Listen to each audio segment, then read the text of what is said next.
Hola a todos y bienvenidos a un nuevo vídeo del canal. Vamos a hablar sobre los primeros días de Daniel Sancho tras conocer esa sentencia de cadena perpetua que fue rápidamente cambiado de prisión, algo que sus abogados no entendieron mucho y ya lógicamente no solo están emprendiendo esos recursos para poder cambiarlo de prisión, sino, como también sabéis, intentar hacer que le rebajen la pena, algo que, como muchos expertos apuntan, por ejemplo Frank Cuesta, no sería algo que él precisamente haría. Ya sabéis que él lleva muchos años viviendo en Tailandia, incluso hace 4 años aproximadamente su expareja tuvo un grave problema con la justicia allí en Tailandia y él aprendió muchísimo y ha dado muchos consejos a la defensa y a los padres de Daniel Sancho, que no le han hecho ningún caso, y ahora mismo él también está diciendo que todos los recursos que están emprendiendo contra la justicia tailandesa les va a traer problemas.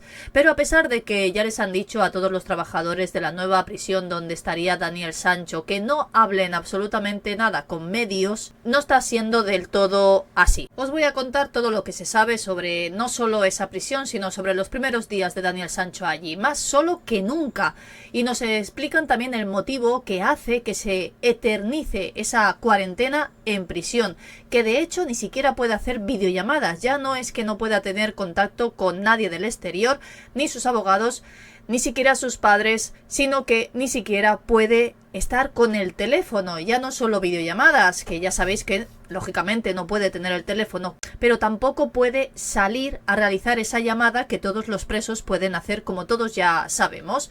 Desde que se conociera esa sentencia y desde que se conociera también ese traslado a una de las cárceles más peligrosas en Tailandia, Surat Thani, por ese asesinato, descuartizamiento y ocultación del cadáver de Edwin Arrieta, pues se están conociendo absolutamente todo lo que Daniel Sancho estaría viviendo ya en esa prisión. Si no lo sabéis, en ese juicio hubo algunos momentos que para algunos lo han catalogado de desagradable. Yo, perdonadme que os diga, pero cuando alguien comete una atrocidad como esta, a mí no me da ninguna pena. En ese juicio, tal y como se conoció que Daniel Sancho era condenado a cadena perpetua, y yo creo que tiene que hasta estar agradecido porque realmente hubiera sido una pena de muerte. Pero el juez le rebajó esa pena a cadena perpetua.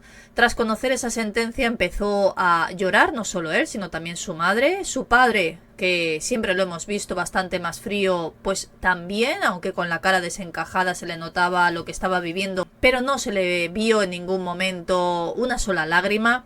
Y lo primero que hizo Daniel Sancho fue preguntar si podía permanecer en la misma prisión donde había permanecido durante casi un año. Ayer en un vídeo os comenté esos tratos de favor que incluso el propio abogado de la familia de Edwin Arrieta ha dicho que esto ha sido así. No sabe exactamente cómo lo han pagado ni exactamente todos esos privilegios, pero queda bastante claro de que así ha sido, y más cuando hemos visto cómo Daniel Sancho le solicitaba al juez poder quedarse en esa prisión. ¿Por qué? Porque allí estaba perfectamente, casi como si estuviera en una cárcel en España, que es lo que quieren sus abogados, también traerlos aquí, que aunque estés encarcelado 24 horas al día, pues para algunos es casi como unos hoteles. En Tailandia no es lo mismo, pero sí pueden elegir, pues evidentemente mucho mejor. También le pidió a su padre que le ayudara. Yo también pienso que no puedes solicitar ayuda cuando has hecho algo como lo que has hecho. Creo que tienes que asumir las consecuencias, y nada mejor que pasar el resto de tu vida encarcelado en una de las peores cárceles del mundo. No sé vosotros qué opináis.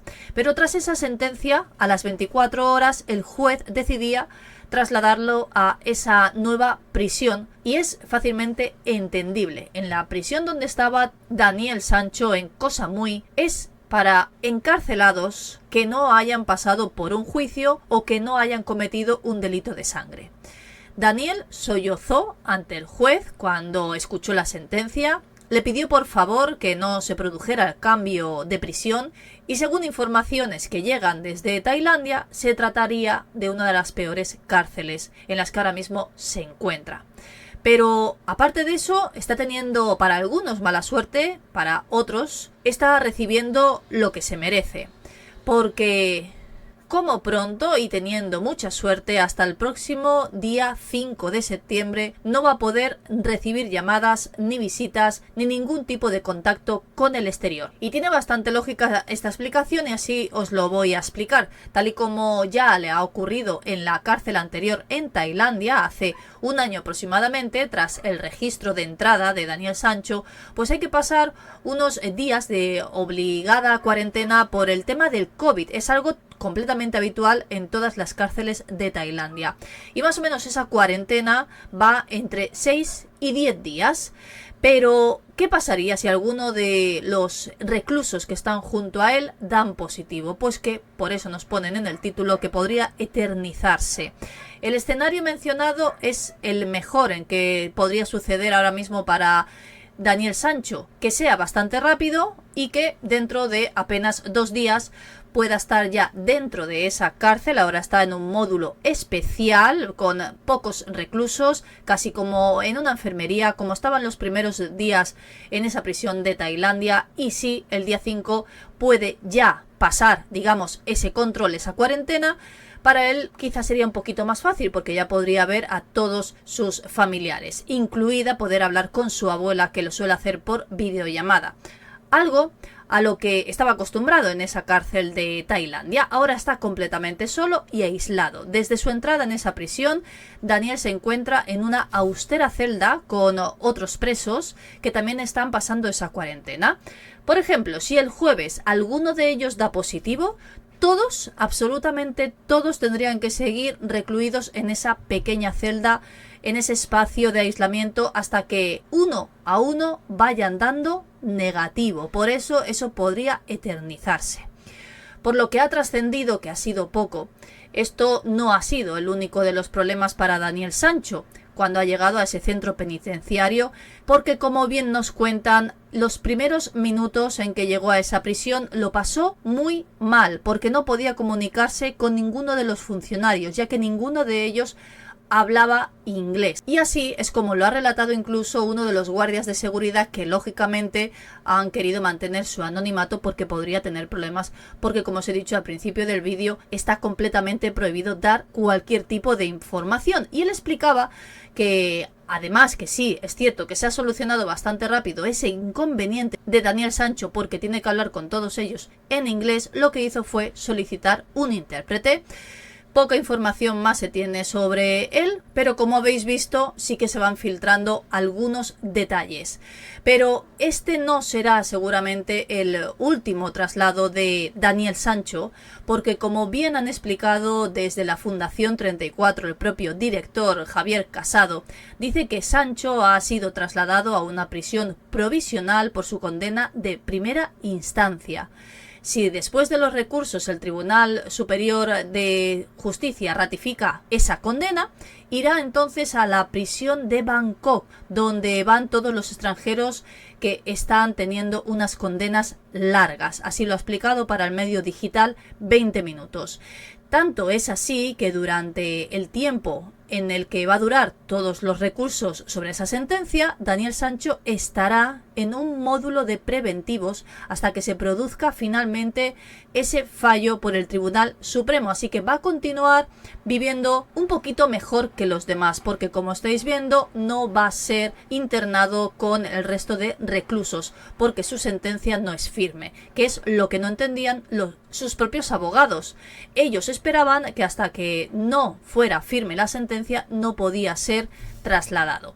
Allí incluso se diferencia a los presos condenados en firme de los preventivos por el color de sus monos. Así lo ha explicado también el director de esta fundación, que de momento en ese centro penitenciario, que va a ser su nueva casa durante los próximos meses hasta que se conozca finalmente qué dicen sobre esos recursos, desde el viernes se ha estado hablando de lo difícil que iba a ser su vida en esa nueva prisión. Pero lo cierto es que dicen que el peligro no sería tan preocupante. Según han dado informaciones desde Radio Televisión Española, esa prisión dispone de módulos de alta seguridad, que es donde seguramente están los más peligrosos, y otro para presos de alto perfil. Pero como estáis viendo, hasta que su sentencia no sea en firme, estará en un módulo donde no están esos presos peligrosos. Lo que sí que les preocupa, no solo a sus abogados, sino a sus padres, incluido a él, son ya muchas las organizaciones a favor de los derechos humanos que denuncian no solo la masificación de algunas de las prisiones, esta en concreto, y lo poco que se alimentan porque tan solo tienen 2 cuencos de arroz al día. El mayor problema de ese hacinamiento, preocupan muchos las condiciones de salubridad y habitabilidad, que son muy alarmantes. No sé vosotros qué pensáis sobre todo esto. Si seguirán saliendo informaciones, lógicamente os las traeré. Espero que me dejéis vuestras opiniones sobre todo lo que os he contado, que espero que os haya gustado y que haya sido de vuestro interés, y nos vemos en el próximo vídeo.